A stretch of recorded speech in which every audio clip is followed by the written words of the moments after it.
Welcome to Plant Your Seed. I'm your host, Fred Ferris. On each episode, we share stories of how ordinary people have transformed their lives. Each story is compassionate, each story is authentic, and each story is a transformation. Here are the stories of the people who are changing our world by transitioning to a plant-based diet. Today on Plant Your Seed, joining us from upstate New York, we have Rachel McCrystal. Rachel is the executive director of Woodstock Farm Sanctuary. Welcome, Rachel. Hi, Fred. Thanks for having me. Thanks for being here on Plant Your Seed. Let's start with how you got involved with Woodstock Farm Sanctuary. I've been here for, I guess it's been about 7.5 years, but I've been in the animal field since I was in my early 20s, actually.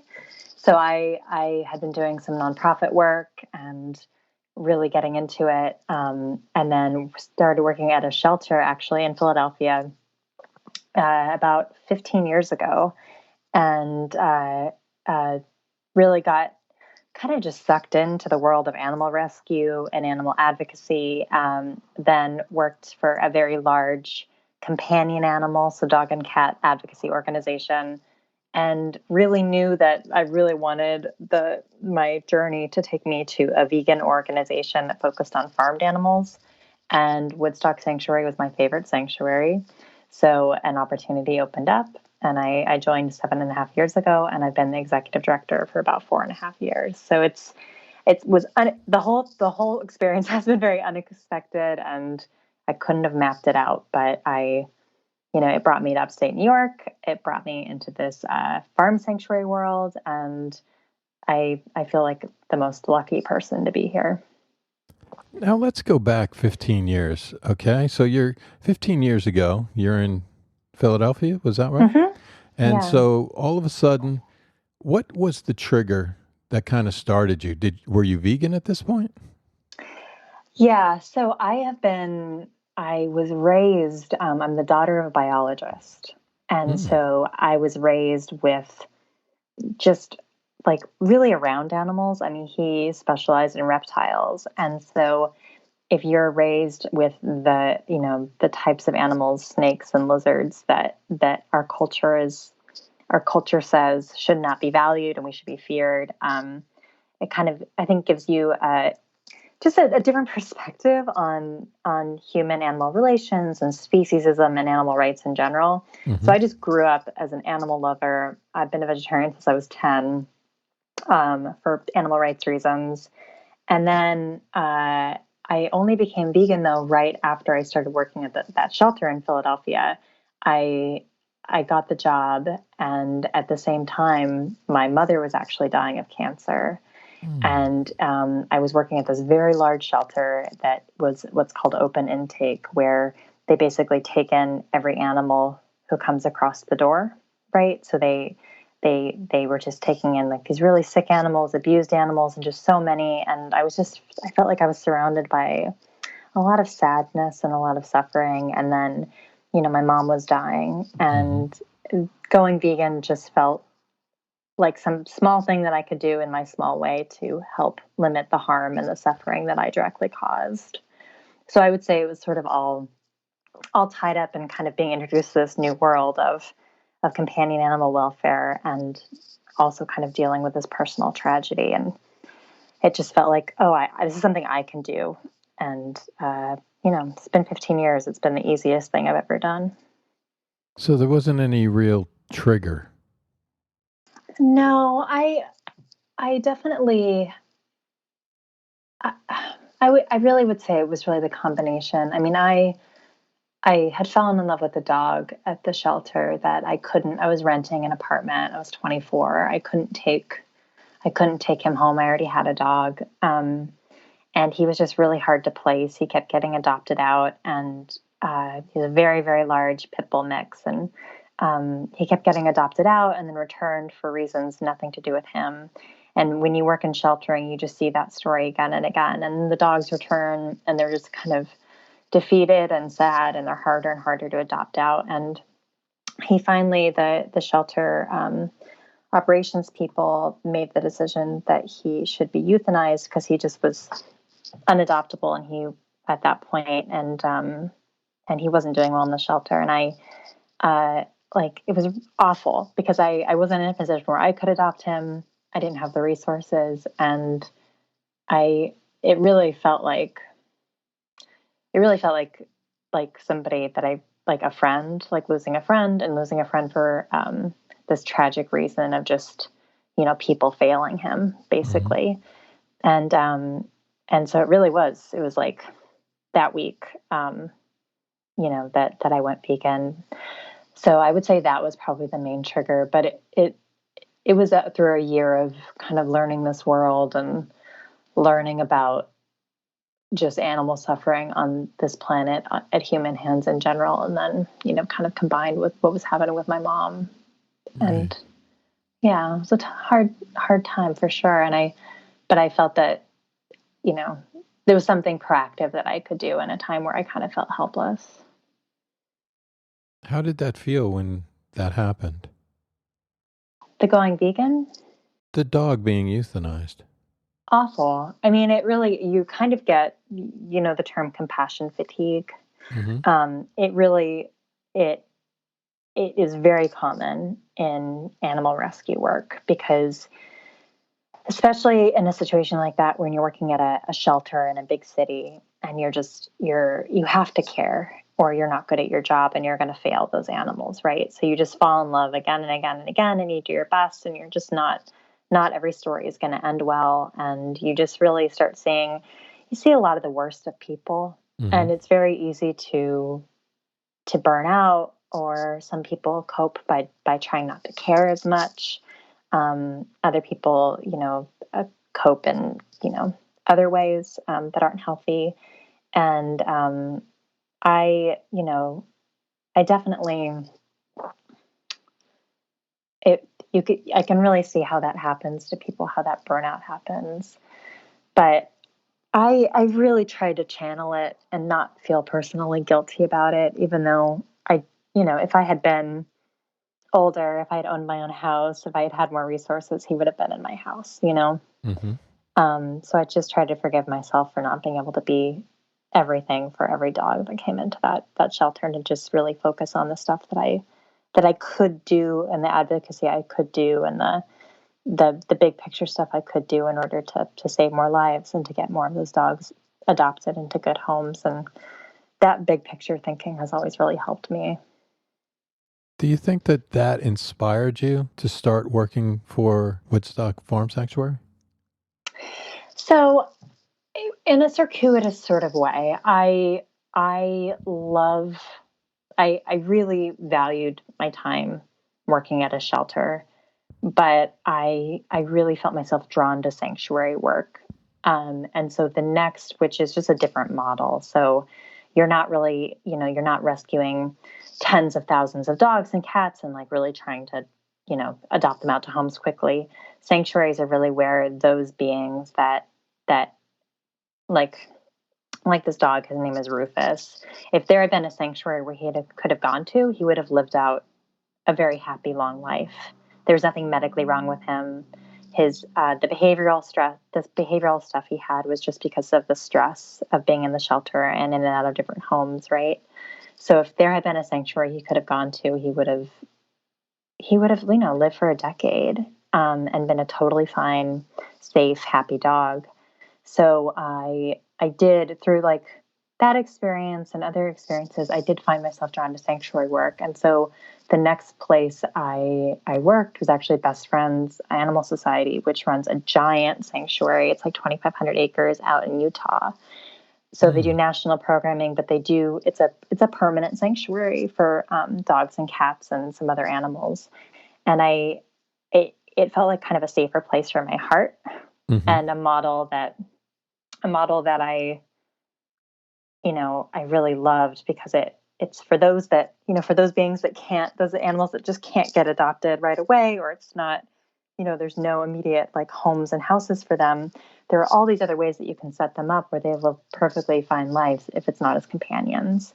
And so they have these like big open runs where they have all these dogs living in group homes, all these cats living in group homes, and it's just beautiful. And so that was my entry into the sanctuary world. And from there, I I loved my time at Best Friends, but I really wanted to work at a similar model, but for farmed animals, because they're the most needy, the most abused, and need the most advocacy out of anybody. And so that's why I wanted to stay in the sanctuary world, but wanted to sort of pivot and do farmed animal work. So it seems that Rufus really impacted you. Yeah, he did. I really, yeah. And I think it could have, that sort of terrible thing can really, I think, either demotivate you or motivate you. And, you know, I think I'm really lucky in that I think ultimately it motivated me. Did you see any positive changes after you went vegan, both physically and mentally? I had been, near like on the border of being vegan dietary wise for such a long time that not so much. I wasn't like went vegan overnight. But I would say that just emotionally, it felt like I was living a little more in line with my ethics, and it made me more willing, I think, to look into other issues and to learn more about animal ag and animal industries and all of that. So I did find it freeing and liberating in a lot of ways. Was there anything holding you back from becoming vegan? I only had known one other vegan before I went vegan. And it was my cousin when we were both teenagers. And it was sort of part of a phase where she was, you know, rocking the white girl dreadlocks and just like really, I don't know, just kind of doing it as like a lifestyle thing. And so I think it had unfairly given me sort of a negative, like a negative impression. Negative My poor connotation of cousin. who Yeah, it she was just a was. phase she was going through that was part of all these other things that I was a little critical of. And she literally was the only vegan I knew. And then so when I went vegan, I didn't know anybody. So I would say it was community more than anything else. Is I kind of knew that it was in line with my ethics. I knew that it was a healthy, that like I could do it in a healthy way. I had enough, resources from being vegetarian for a long time where I didn't really worry about the dietary transitions. I just really was worried about community. So you didn't want to be a hippy dippy vegan. I just, it just felt like so extra, which is, I think, what a lot of like longtime vegetarians think is like, oh no, well, I don't eat animals. I don't need to like be extra about it. And it just I think it unfairly gave me a very skewed view of how, of what veganism was. My poor cousin, she's amazing. She just, it was a teenage phase, which we should all be excused for. You just mentioned and you touched on something about vegetarianism. I think that sometimes people don't realize the effect that vegetarianism has on cows. Hmm. Were you aware of that, or is it something that you've become aware of since? I had no idea. And I am the daughter of a biologist. And the fact that I didn't know that mammals had to be pregnant in order Right. to produce milk Hmm.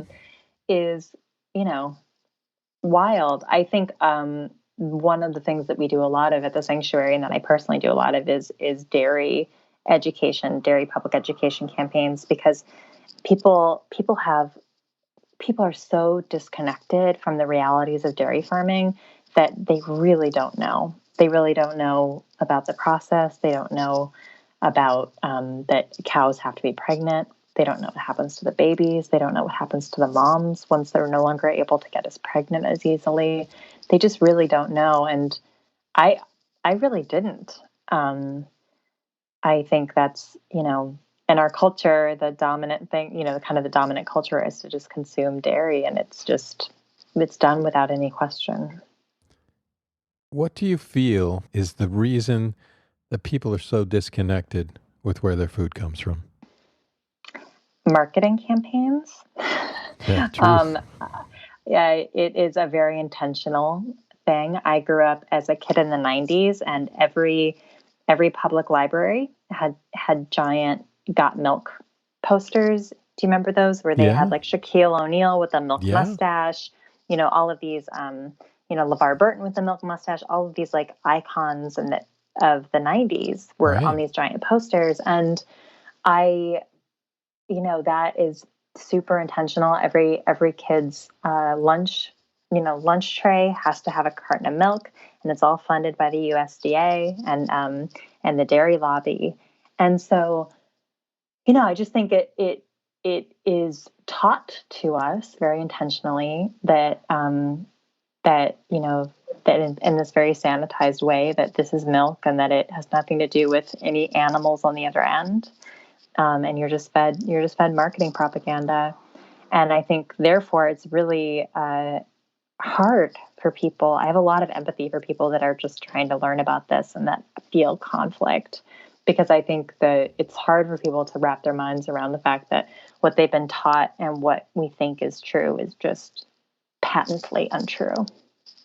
Yeah, I mean, I think that most people just think of, they get the milk from the little farmer, goes out there on his little stool and gets Yeah. some milk, and then that's kind of the way people think.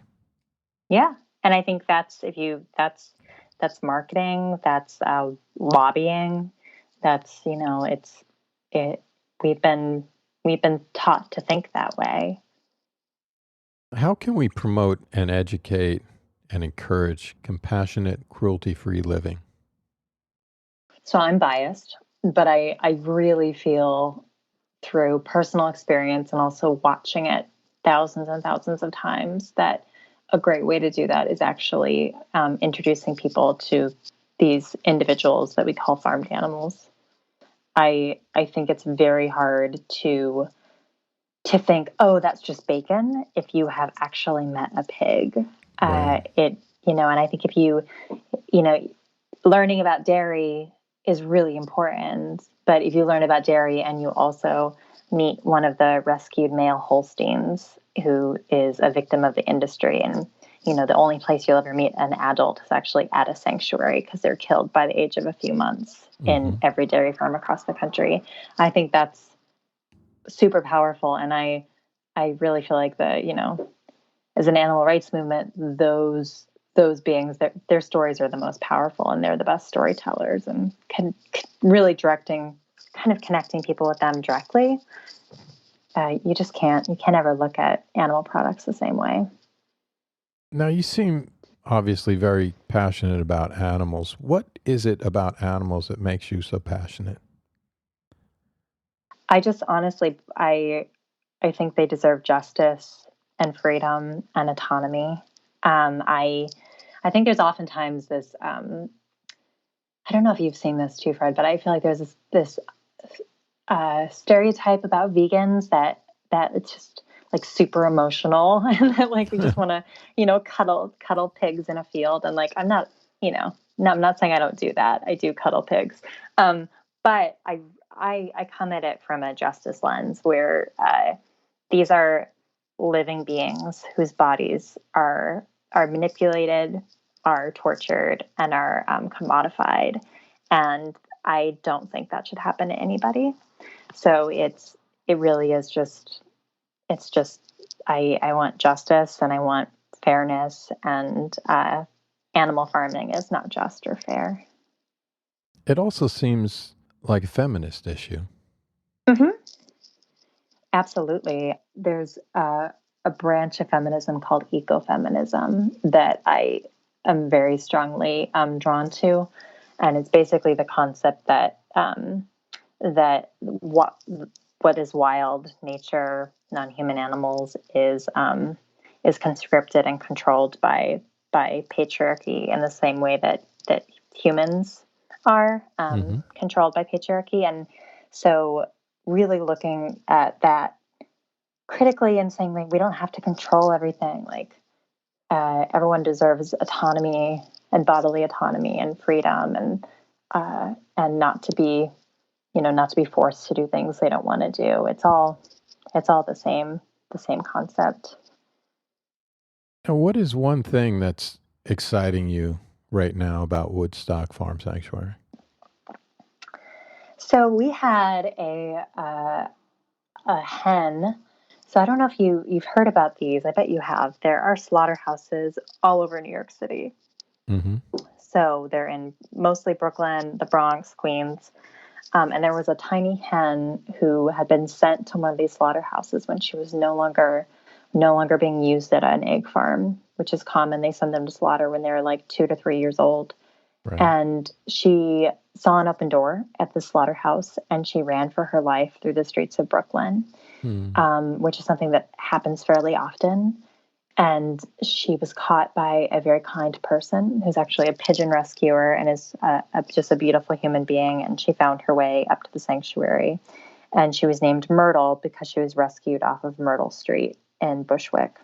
Mm-hmm. And she, we had put her story up on social media, and she's so fierce, and the photos of her really showed what the egg industry does to these hens, that people were really moved by her story. And she sadly passed away a couple months after she was rescued from a routine surgery because of how weak she was after her treatment in the egg industry. And when we told people, we just got this like clamor to honor her in some way.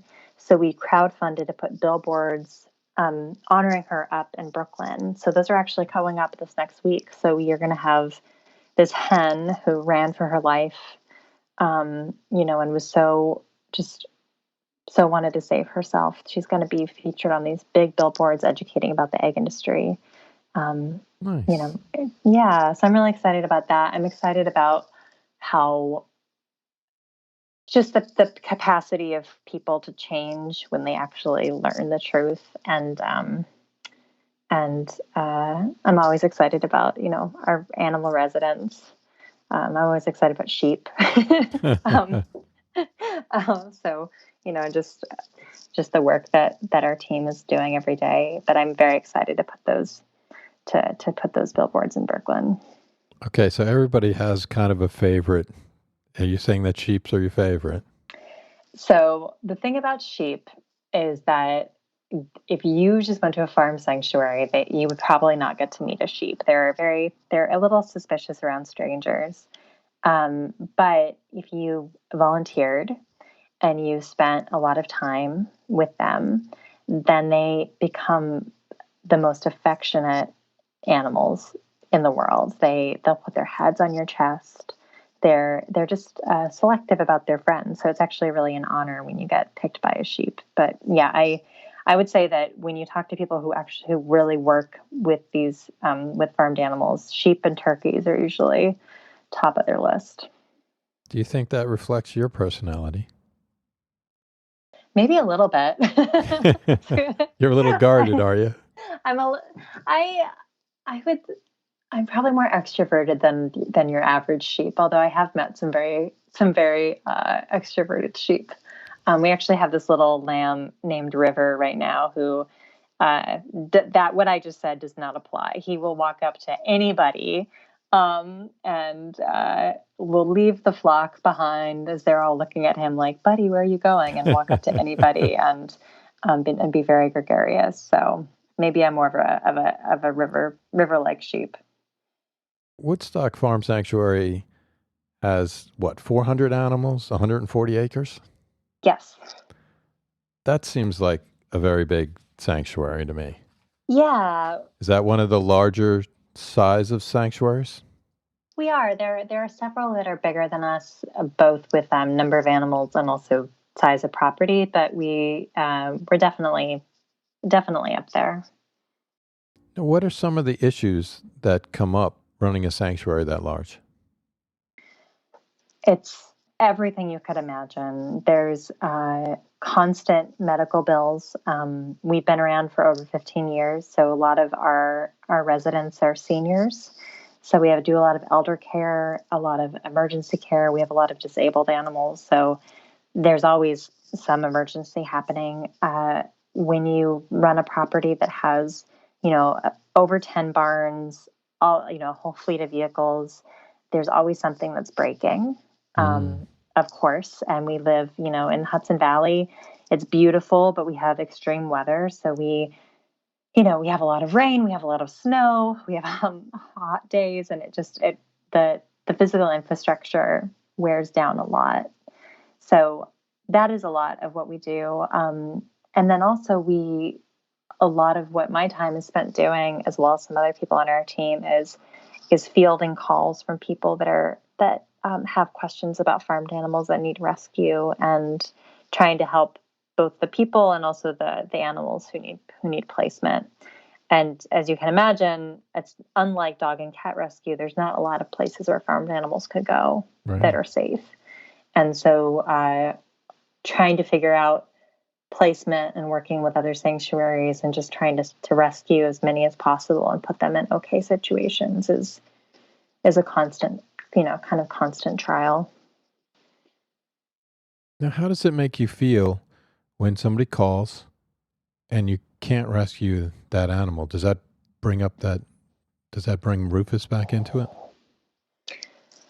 Yeah, it's hard.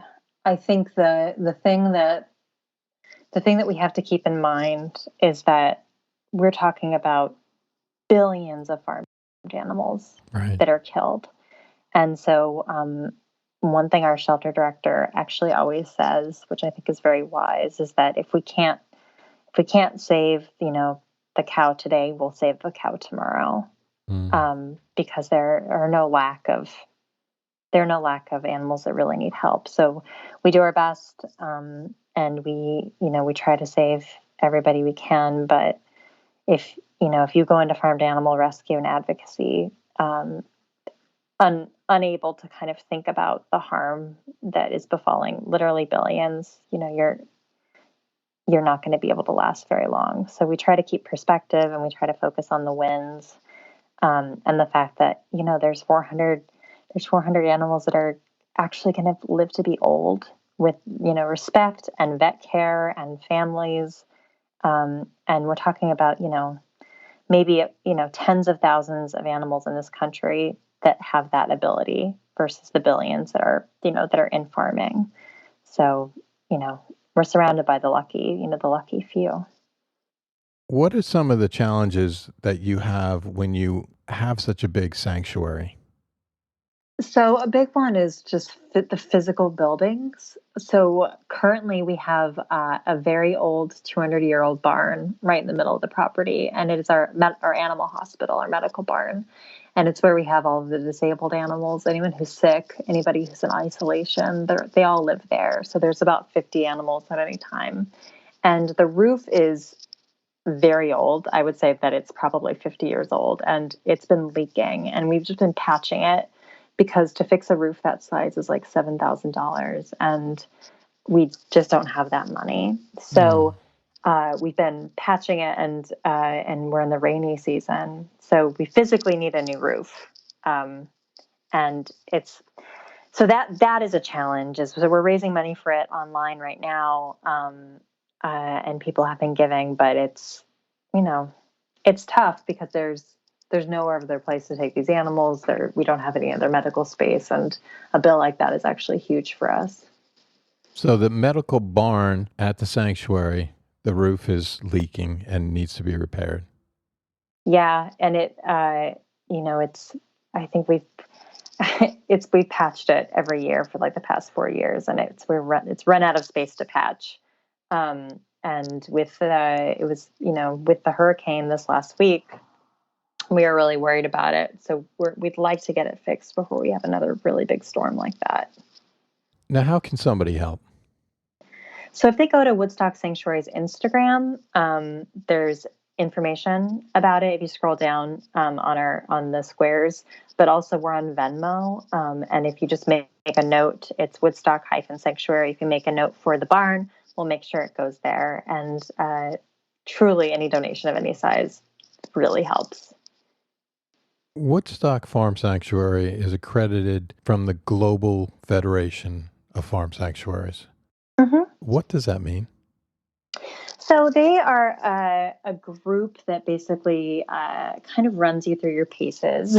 So they they do a full audit of our policies, both like our human resources policies and also our animal policies, and a site visit, just to like check to make sure that we're operating and not doing anything like hoarding or not providing proper medical care. Mm-hmm. So it really is a way that the reason why we asked to be accredited and we went through the process is really want some to be able to be transparent and have a third party come in and really, take a look at everything and accredit us. Because unlike I know I keep going back to dog and cat shelters, but unlike in dog and cat shelters, there's no overarching body.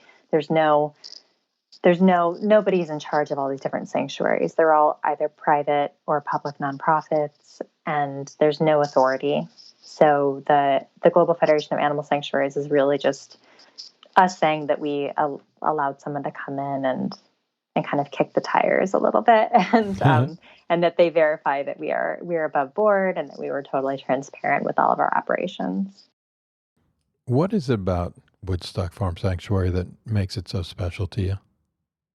I would say it's the people and also the animal residents. It's when people come, we have a lot of visitors that come from all around and take tours or visit and volunteer. And the thing that they always say that makes me really happy is that the people are really kind and the animals seem really content. And that makes me, that is kind of all I want to hear, is that we're kind and we're here to help. And yes, we want the world to go vegan, but we're here to help you with that and not blame you for not being vegan yet. And that the residents that we're lucky enough to have in our care are happy and getting the respect and the proper care and the consideration that they need as individuals. And I think that's what we, at the end of the day, with with even though everything can break and there's medical emergencies and it's very stressful, at the end of the day, if we're being kind to each other as well as to everybody else, and the animals here are content and well cared for, then I feel good about my job. Now, when you have visitors, do they understand when they meet the animals where their food is coming from, like if they're not vegan? So a lot of people don't at the beginning of the tour, they don't. By the end of the tour, they do. And most of our visitors aren't vegan. We do surveys to measure that. Mm-hmm. And the majority of them are not. And the majority of them have never been to a farm sanctuary before and have never met a farmed animal. And so through the 75 to 90 minute tour, they are meeting some residents and learning about them and their stories, but also learning about how their stories reflect animal agriculture in general and what the modern industrialized food system is in general and what it does to animals and the planet. And they leave really having not a comprehensive knowledge, but a really good understanding of where, what animal ag does to these animals and why we're encouraging everyone to opt out. Do they ever come back and tell you that you've impacted their lives and that you've changed them and they've become vegan? Constantly. It's really and I would say that's true of every sanctuary. It is we're vegan makers. I mean, the conversion rate of people going to sanctuaries and going vegan, I believe, is way higher than any other form of advocacy. We do surveys that also measure okay, how has your attitudes about animal farming changed? Are you thinking about making a dietary change? And then we're starting to do 6 month out, year out surveys.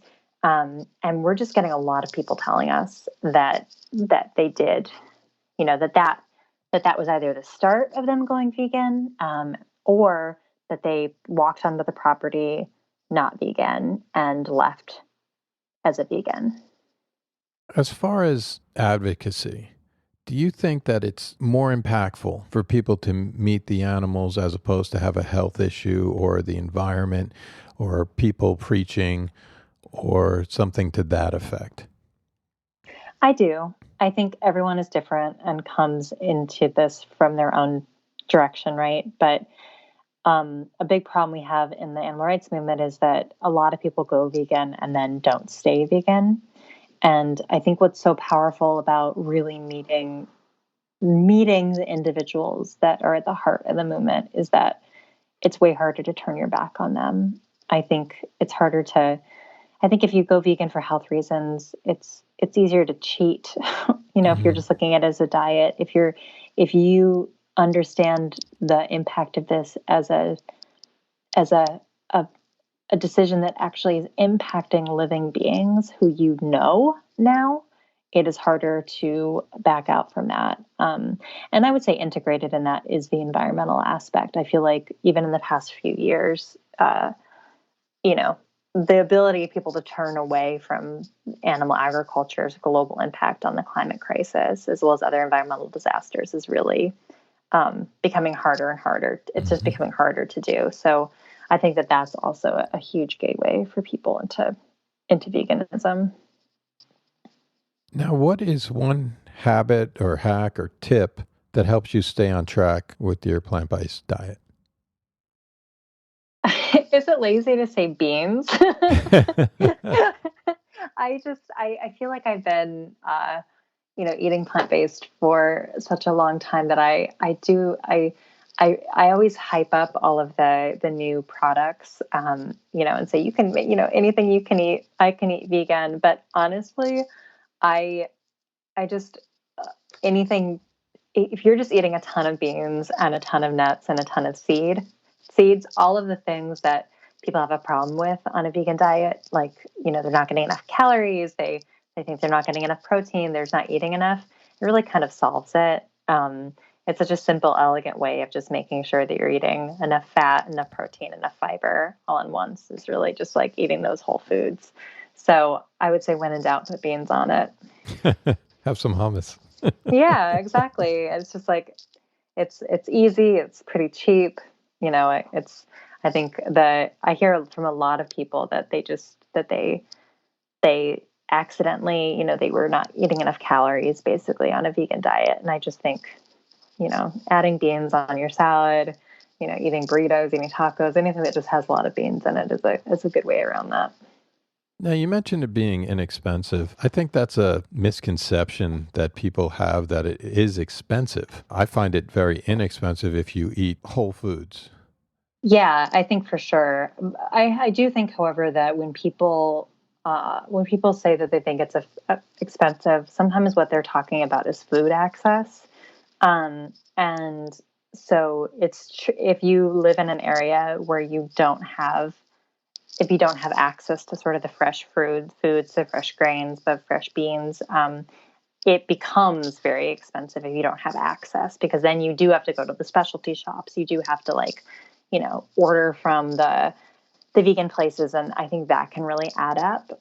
One thing that I think we've gotten so much better at as a movement, but we still have a long way to go, is food justice and food accessibility, and really making sure that everybody has access to fresh, just, good food, fresh vegetables, fresh produce. And I think when that happens, people just naturally eat more vegan because it's there, it's, delicious, and it's cheap. What cookbook or book have you gifted most to someone transitioning to a plant-based diet? There's two that I love. I don't know if you've read Robin Robertson, but she's very old school. She has probably like 20 books, and she has a book called The Vegan Planet that is super accessible. It doesn't use anything fancy. And it really has like this really wide cultural range of foods. And I've given that away to probably 30, 40 people. And then I also really love Sweet Potato Soul by Janae Claiborne, which is a newer book. But it's very, very whole foods, plant-based, very creative, way more kind of Americana cooking. But that's also really fantastic. Now, finally, can you give me one word to describe how you felt before you became vegan, and one word to describe how you feel now that you are vegan? I would say conflicted before, and busy after. there's a lot of stuff to do. So conflicted and busy. Yeah. I love that. I really see the veganism in my life as something I did sort of to get to a baseline of where I wasn't causing active harm to animals in the food system, right? But then it also kind of gave me permission to do all this other work and to try to be better and do better and to, just like keep on. So definitely busy. It's been such a pleasure speaking with you. Thank you so much for taking the time. Can you share with our listeners where people can find you on social media? Definitely. It's Woodstock Sanctuary is on all the platforms as Woodstock Sanctuary. And if people want to follow me, I'm on Twitter and Instagram just as Rachel McCrystal. And thank you so much for having me, Fred.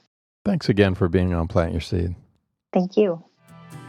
Hope you are inspired by this story, and remember, it's never too late to plant your seed. Links to everything we talked about on the podcast can be found on Instagram at plant.yourseed in the show notes tab in the bio. If you enjoyed the show, remember to leave us a review, and until next time, thank you for listening.